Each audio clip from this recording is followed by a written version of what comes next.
तालव्य व्यंजन का समूह कौन सा है? ऑप्शन दिए गए हैं, आपको राइट आंसर बताना है कि तालव्य व्यंजन के अंतर्गत कौन कौन से वर्ण आ रहे हैं। तो देखिए राइट आंसर यहाँ पर क्या होना चाहिए, कौन सा विकल्प सही होगा? ऑप्शन सी। ऑप्शन सी बिल्कुल सही आंसर होगा। तालव्य व्यंजन कौन कौन से होते हैं? तो याद रखिएगा च, छ, ज, झ, ये सभी व्यंजन कहलाते हैं तालव्य व्यंजन। तो ऑप्शन सी राइट आंसर हो जाएगा। नेक्स्ट क्वेश्चन है, त्र वर्ण किन वर्णों के संयोग से बना है? तो राइट आंसर यहाँ पर क्या होगा कि त्र जो वर्ण है वो संयुक्त व्यंजन है, और यह संयुक्त व्यंजन किन दो वर्णों के संयोग से मिलकर बनता है? तो राइट आंसर यहाँ पर होगा ऑप्शन बी। याद रखिएगा बिल्कुल सही आंसर हो जाएगा, त प्लस र के संयोग से बनता है त्र, और ये परीक्षा में पूछा जाता है। तो याद कर लीजिए, घ व्यंजन का उच्चारण स्थान कौन सा है?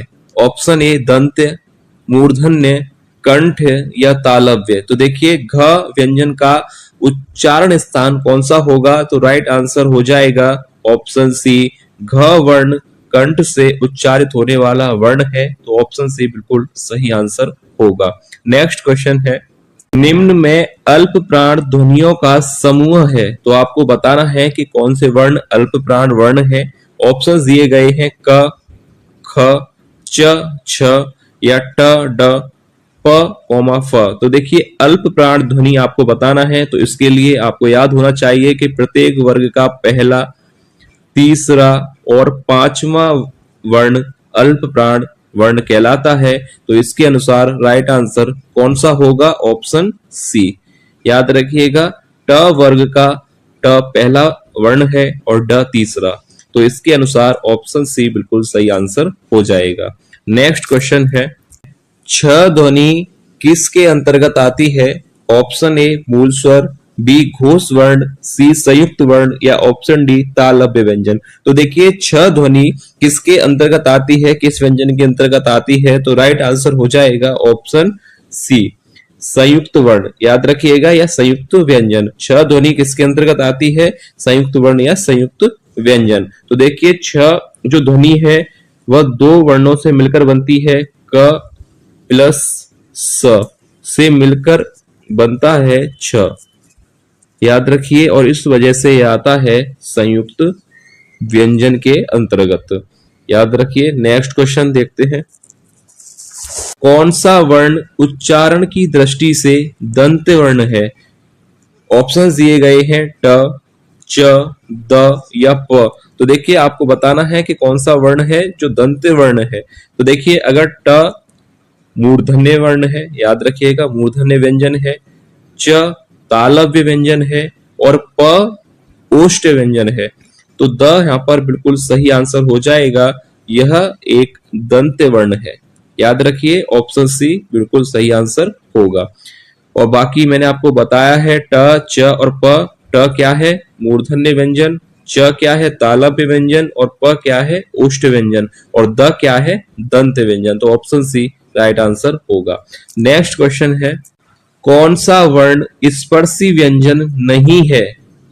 ऑप्शन दिए गए हैं क, च, ट, य। तो देखिए मैं आपको बता दूं क, च, ट ये स्पर्शी व्यंजन है, तो राइट आंसर हो जाएगा ऑप्शन डी। यह स्पर्शी व्यंजन नहीं है, यह आता है अंतःस्थ व्यंजन के अंतर्गत। याद रखिएगा इसके साथ साथ र भी आता है और ल, व, ये चार वर्ण है जो अंतःस्थ वर्ण कहलाते हैं। नेक्स्ट क्वेश्चन है, जिनके उच्चारण में दीर्घ स्वर से भी अधिक समय लगता है वह कहलाते हैं मूल स्वर, प्लुत स्वर, संयुक्त स्वर या अयोगवह। तो देखिए जिनके उच्चारण में दीर्घ स्वर से भी अधिक समय लगे वह स्वर कहलाते हैं, ऑप्शन बी राइट हो जाएगा, प्लुत स्वर। याद रखिएगा दीर्घ स्वर से भी अधिक समय लगे जिनके उच्चारण में वह कहलाते हैं प्लुत स्वर। तो ऑप्शन सी बिल्कुल सही उत्तर होगा। नेक्स्ट क्वेश्चन है, हिंदी भाषा में वह कौन सी ध्वनियां हैं जो स्वतंत्र रूप से बोली जाती हैं? ऑप्शन ए स्वर, बी व्यंजन, सी वर्ण या डी अक्षर। तो राइट आंसर क्या होगा कि कौन सी ध्वनियां हैं जो स्वतंत्र रूप से बोली जाती है? तो राइट आंसर हो जाएगा ऑप्शन ए याद रखिए ऑप्शन ए स्वर राइट आंसर हो जाएगा। नेक्स्ट क्वेश्चन है, निम्न में वर्ण शब्द का अर्थ क्या होता है? ऑप्शन दिए गए हैं रंग, जाति, अक्षर या ये सभी। तो देखिए वर्ण शब्द का अर्थ रंग भी होता है और जाति भी होता है और अक्षर भी होता है। तो राइट आंसर हो जाएगा ऑप्शन डी यह सभी। याद रखिए वर्ण का अर्थ आपको पता है रंग, जाति और अक्षर तीनों के लिए इस्तेमाल होता है। तो राइट आंसर हो जाएगा ऑप्शन डी। नेक्स्ट क्वेश्चन है, निम्न में से कौन सा शब्द स्त्रीलिंग नहीं है? पहले तो आप इस प्रश्न को सही कर लीजिए। यहाँ पर प्रश्न होगा कि इनमें से कौन सा शब्द स्त्रीलिंग है। आपको बताना है कि ये चार विकल्प में से कौन सा शब्द है जो स्त्रीलिंग है। तो यहाँ पर राइट आंसर क्या होगा? क्रोध, छाया, बुढ़ापा या चयन। स्त्रीलिंग शब्द कौन सा होगा? ऑप्शन बी छाया। ऑप्शन बी यहाँ पर राइट आंसर हो जाएगा। नेक्स्ट क्वेश्चन है, निश्चयवाचक सर्वनाम कौन सा है? ऑप्शन ए कौन, कुछ, कोई या वह। निश्चयवाचक सर्वनाम आपको बताना है। तो राइट आंसर होगा ऑप्शन डी वह। वह निश्चयवाचक सर्वनाम है और बाकी अनिश्चयवाचक। तो यहाँ पर राइट आंसर ऑप्शन डी होगा। नेक्स्ट क्वेश्चन है, अंगीठी शब्द का तत्सम क्या होगा? ऑप्शन ए अग्नि का, बी अनिष्ट का, सी अग्निष्ठ का या ऑप्शन डी अग्निष्ठ की। तो देखिए अंगीठी शब्द का तत्सम जो परीक्षा में पूछा जाता है, अंगीठी शब्द का तत्सम क्या होगा? तो ऑप्शन सी बिल्कुल सही आंसर हो जाएगा अग्निष्ठ का। याद रखिएगा ये पूछा जाता है, आंसर ध्यान से देख लीजिएगा। नेक्स्ट क्वेश्चन है, रे को वर्णमाला में स्थान दिया गया है स्वर में, व्यंजन में, संयुक्त व्यंजन में या द्विगुण व्यंजन में। तो देखिए र को वर्णमाला में स्थान दिया गया है स्वर के अंतर्गत। ऑप्शन पहला ही यहाँ पर सही उत्तर हो जाएगा। नेक्स्ट क्वेश्चन है, जीव की स्थिति के अनुसार स्वरों के कितने भेद हैं? ऑप्शन ए 2, 3, 4 या 7। तो देखिए जीव की स्थिति के अनुसार स्वरों के भेद होते हैं 3। तो ऑप्शन बी राइट आंसर हो जाएगा। स्वरों के कितने भेद होते हैं? 3। और कौन कौन से होते हैं? अग्र, मध्य और पश्च। याद रखिए।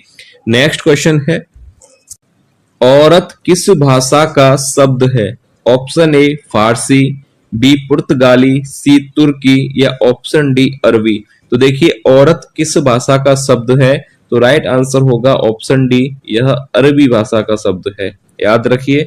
नेक्स्ट क्वेश्चन है, चौराहा शब्द में कौन सा समास है? ऑप्शन ए तत्पुरुष, बी बहुब्रीहि, सी द्विगु या ऑप्शन डी द्वंद्व समास। तो देखिए चौराहा शब्द में कौन सा समास है? ये प्रश्न काफी बार पूछा गया है परीक्षा में कि चौराहा शब्द में समास बताइए। तो राइट आंसर याद रखिए ऑप्शन सी चौराहा शब्द में द्विगु समास होता है।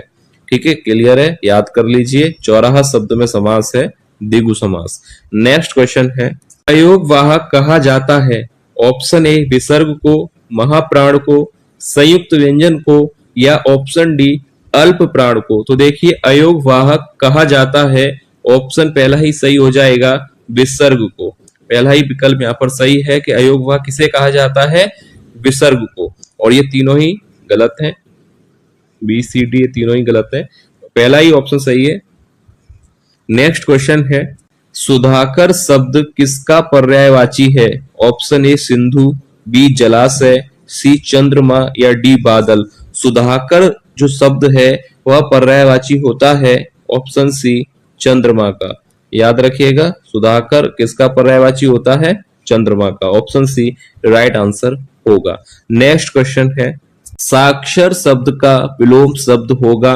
ऑप्शन ए अशिक्षित, बी अनपढ़, सी निरक्षर या ऑप्शन डी सुरक्षर। तो देखिए साक्षर शब्द का विलोम क्या होता है? ऑप्शन सी राइट हो जाएगा निरक्षर। याद रखिए। नेक्स्ट क्वेश्चन है, विधि का अनेकार्थक शब्द कौन सा है? ऑप्शन ए रीति कौमा ईश्वर, बी अंधा कौमा एक कवि या कामदेव कौमा मेढक या अमर कौमा शिव। तो देखिए विधि का अनेकार्थ शब्द क्या होगा? तो राइट आंसर हो जाएगा ऑप्शन ए रीति कौमा ईश्वर। याद रखिए, विधि का अनेकार्थक शब्द होता है रीति कौमा ईश्वर।